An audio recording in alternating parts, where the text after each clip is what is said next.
Bombshell new audio tapes of Princess Diana have been released in the US ahead of a new documentary that's set to air on Disney Plus early next year. Snippets of the clips were aired on ABC's Good Morning America after originally being recorded by Diana in the 1990s for her best-selling biographer Andrew Morton. King Charles has been rocked by criticism after the recordings, which have been reported on before but will be heard in Diana's own voice for the first time, suggested he wished his second son, Prince Harry, had been born a girl. This morning, we're hearing an exclusive listen. My husband won't even talk to Mummy, barely. Because at Harry's christening, Charles went up to Mummy and said, you know, he was so disappointed, we thought it would be a girl. And Mummy snapped his head off and said, you should realise how lucky you are to have a child that's normal. It's the late Princess Diana, in her own words. Ever since that day, a shutter's come down, and that's what he does when he gets somebody answering back at him, so to speak. But Lady Colin Campbell, you say these new recordings should not damage the reputation of King Charles. It's ludicrous, you know. Diana was the architect of the pity fest. And, you know, because she was a disappointment to her father, who wanted a boy, and she had a chip on her shoulder about that. You know, she all of a sudden decided to turn Charles's perfectly ordinary comment. I mean, parents all the time saying, I wanted a boy and I got a girl, I wanted a girl and I got a boy. You know, there's nothing unique about it. But she spun it and made it into something that it wasn't. I mean, Charles didn't decide that he was going to spurn Harry. He simply said he'd have preferred a girl. And I'll tell you better. Diana knew she was having a boy, and she refused to let him know she was having a boy, which shows a degree of withholding of information to lead him to believe that there possibly was going to be a girl, because she knew he wanted a girl. Phil Dampier, I guess what could be difficult about this for Charles, though, is that because it's going to be on one of the big streaming services, Disney Plus, young folk watch that. And we saw with The Crown, even though The Crown includes so many straight-up lies, lots of young people, especially around the world, especially outside of the UK, treat it like a documentary. Yeah, good evening, Dan. As you say, there's nothing new in the content of this, of course, because it was the basis of Andrew Morton's book, so the actual details have all come out before. But there is something about hearing her saying it in her own voice. I don't know why he suddenly decided to release some of these tapes now. I think he's probably going to drip them out over the years to come.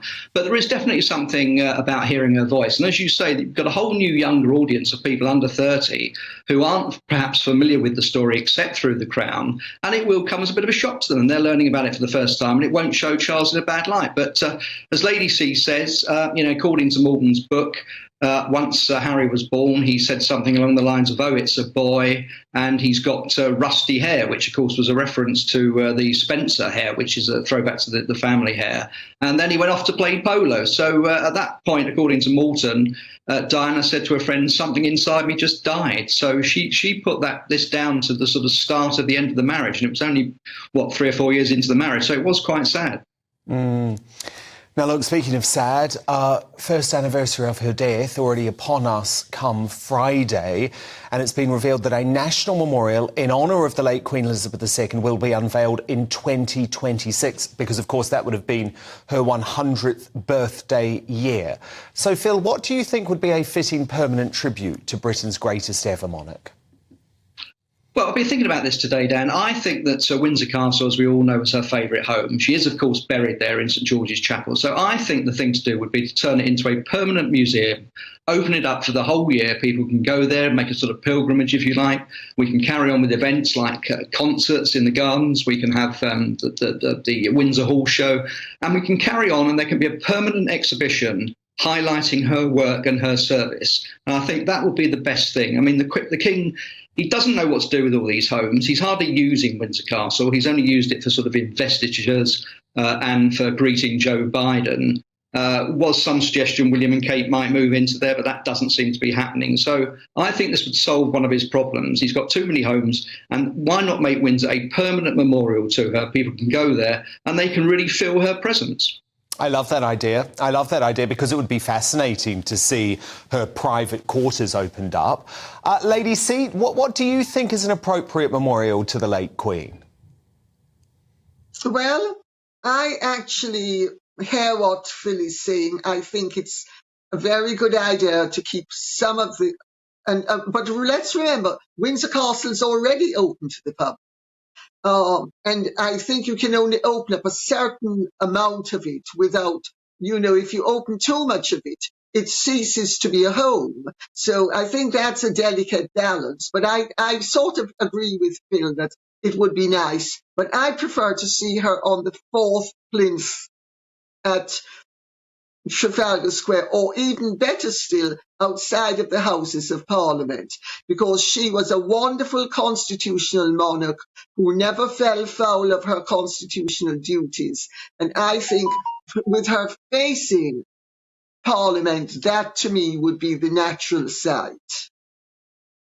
Now, Prince Harry's latest Netflix venture, The Heart of Invictus, has not gone well, has it, Lady C, at all? Missed out on the top 10 apparently altogether in terms of the most watched series in the UK or the US. And he has also been filmed apparently snubbing Brooklyn Beckham while attending a star-studded football fixture in LA, storming past the social media chef and his wife amid continued rumours of a feud between the Sussexes and the Beckhams. So, Lady C, is this Netflix flop proof that people are only interested in the Sussexes when they are selling out their own family and providing dangerous, unfounded gossip? Well, I mean, they've already sold out their family, and basically I think everybody's bored with them.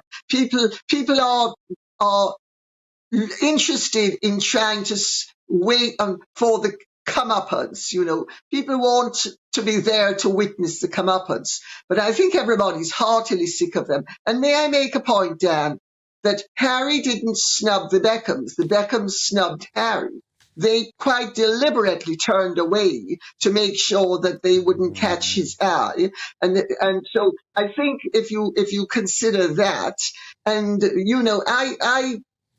I think also we need to remember that Netflix could have pushed this, and had Netflix pushed this, it would have been in the top 10. My understanding from my sources in Hollywood is that Netflix is basically letting water seek its own level because they find Harry and Meghan pretty thankless task, and they are sort of unleashing them to seek their own level, and that is almost preparatory to ultimately, if not dumping them entirely, negotiating everything downwards. I think it's very ominous because Netflix could really very easily have boosted it in much the same way Spotify manipulated the figures so that Meghan's archetype beat Joe Rogan, even though he didn't, so they can all manipulate as and when it suits them. And the fact that they haven't is a huge red flag for Meghan and Harry. Phil Dampier, it's interesting, Lady C, saying that actually it was the Beckhams who turned their back on Harry, because that isn't how it's been reported. But actually, when you look at the video, that is sort of how it goes. What's your take on this? Yeah, it was very brief. They sort of both looked across at each other, didn't they? This is David Beckham's son, isn't it? But I think David Beckham was there. So if they were on good terms, I'm sure they would have, arranged to meet up in the director's box. But I thought he looked a lot happier at the football watching Lionel Messi than he did at the Beyonce concert the other night. He looked like he was enjoying himself. But I think he needs to get out with a few mates more. He needs to find a few mates in Montecito that he can go and have a beer with and relax. That's what he needs. Yeah, good point. Good point. Lady C, what did you make of the footage at the concert, the Beyonce footage? Because you've got a lot of Sussex squad members saying, look, this is proof. They're really happy. They're hugging. They're at a concert together. Don't be ridiculous. They're not on the rocks, Lady C. Well, it's very interesting because the very first adverse comments about Harry's behaviour was from the Sussex supporters. So the Sussex squad is moving in both directions at the same time. My understanding is that why they've done it is to deflect attention away from what is effectively the disastrous results of Harry's Heart of Invictus reflection. That would make sense. I'm good at that. Deflection, the art of deflection. I can see that, actually. Yeah. Very good point. Lady Colin Campbell, Phil Dampier. We will speak Thursday. Thank you both so much.